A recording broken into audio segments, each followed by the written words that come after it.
So before I start, I just want to thank the constructors of Fun team as well. I mean, over the past 3 years, they've been great partners, and none of this would have been possible without their help and collaboration. So really thank you, and it's great to see that we're kind of fostering this ecosystem together. The second thanks, I think, which I definitely need to acknowledge, is tomorrow is Women's Day. So I wanted to acknowledge and thank all the women in our lives who've made our lives actually much better than it could have been. So thank you all. So with that, let's get going. So first, a short look back on what we said last year. So basically, we thought that the mobile gaming market would actually start recovering or show signs of recovery. We missed, right? So there was actually a decline in the mobile market. The second, I think, key theme that we had was we said, look, gaming overall may not be growing as fast, but there are pockets of success that can actually be encapsulated.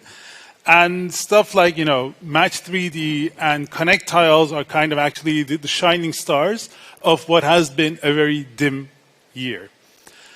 The third message was around IP, right? We really believe in the value of IP and how gaming companies can take these big IPs and leverage them for their own use, actually both, gaining users, increasing engagement. And I think, needless to say, Monopoly Go was the rising star there, but there were other alternatives, including a very, very big missed opportunity. So I think one of the big keywords of 2023 was Barbie, right? There were almost 1 billion searches on Barbie, but unfortunately, none of us were able to capitalize on this. And the last message was around diversification and how, as gaming companies, you need to look at multiple revenue streams and their hybrid casual studios. So actually, the hyper casuals who are trying to pivot into in-app purchases have actually been growing. So I think we got, because I'm grading myself, I think we got 3 out of 4. So not too bad. But a word on Monopoly Go. I mean, I think Scopely is going to be here. That they're going to be talking about this. This was a phenomenal success.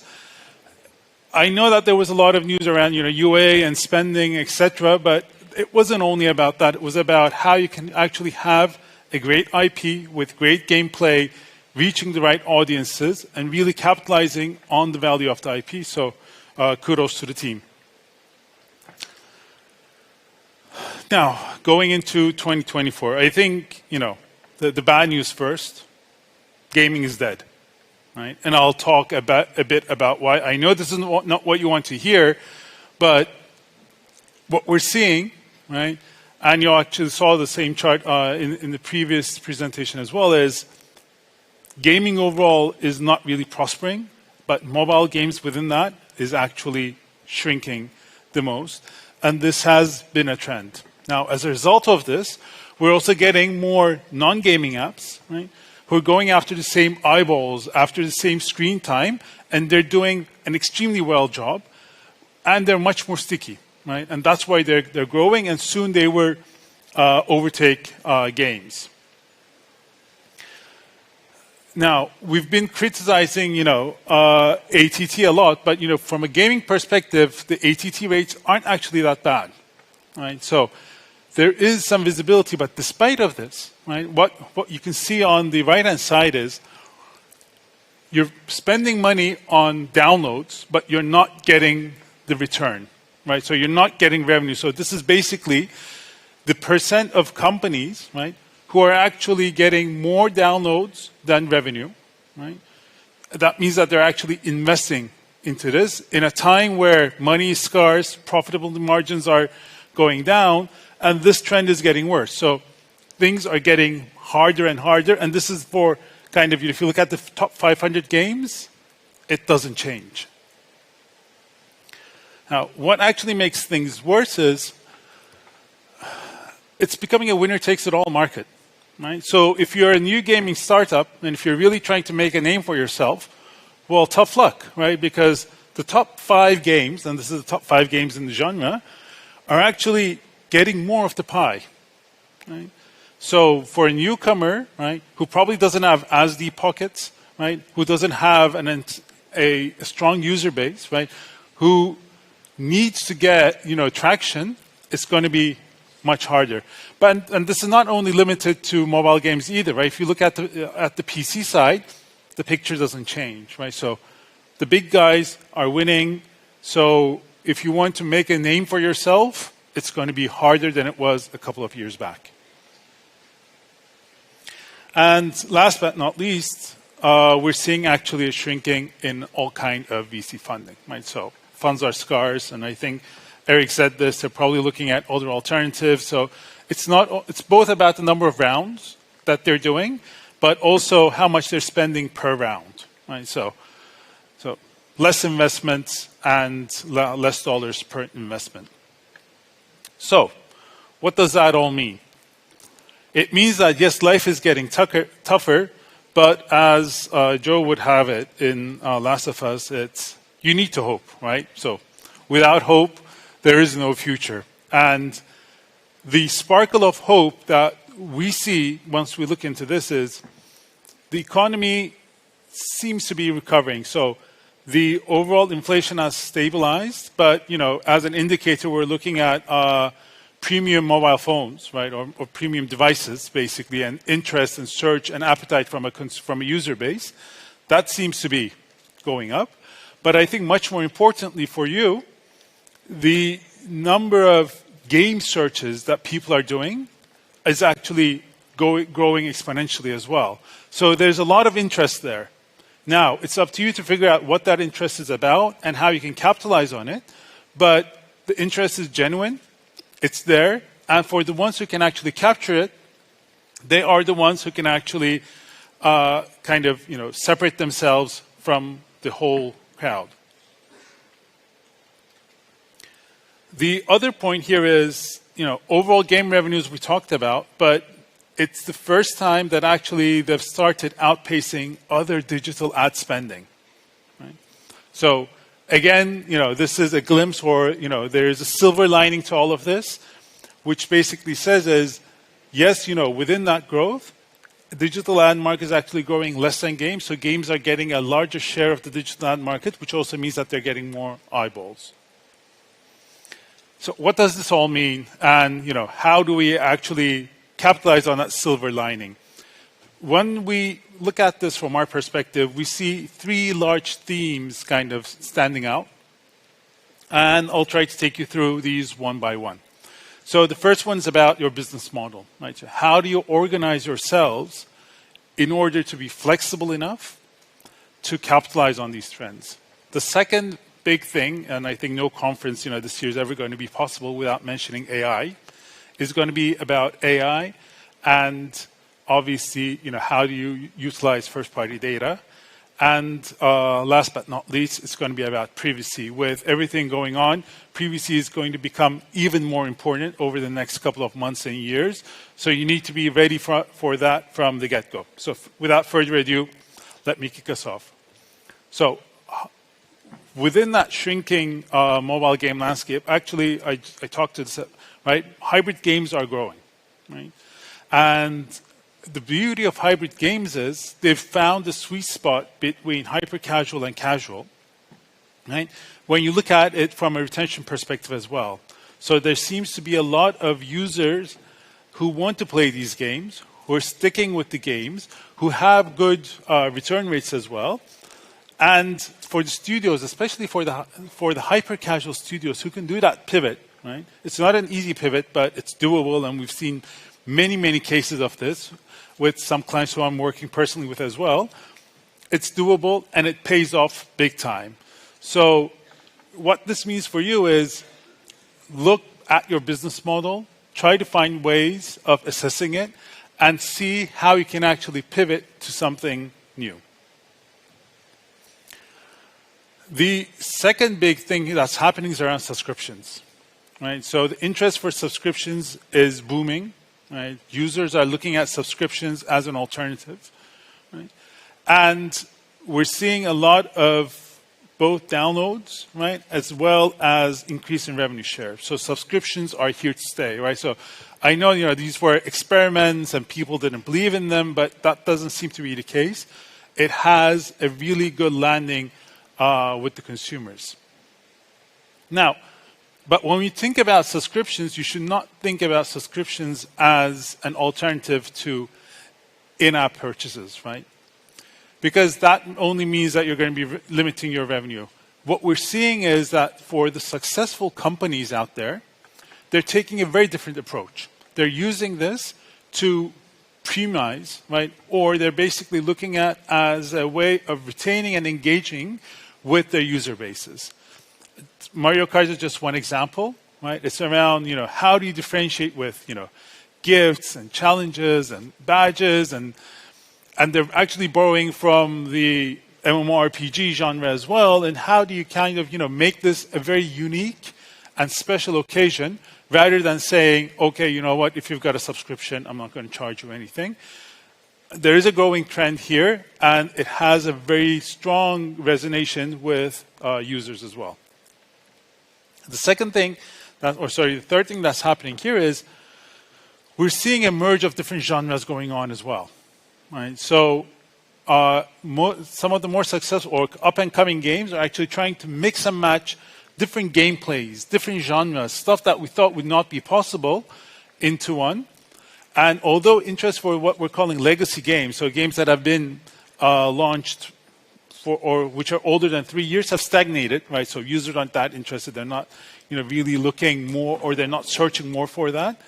These new games that are actually being able to mix and match genres, who are borrowing the best of different worlds and really making them into unique gameplays, are thriving.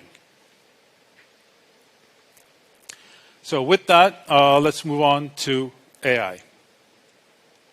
Now, when I talk about AI and gaming, I always find it very difficult because I think AI is within the DNA of gaming, right? I mean, I don't know if there's anybody here who actually played Oregon Trail back in the early days, or, I used to love playing Monkey Island. And, these were, yes, they were rule-based, but every experience was different, right? You would make different choices. The characters would be different. They would respond in a different way. So gaming and AI have been intertwined. Now I think it's time to take it to the next level, right? And this is actually a progression, right? So first and foremost, right, in order to capitalize on AI, you will definitely need first-party data. And then you can use AI for optimization, right? So basically, how do you kind of, create levels, etc.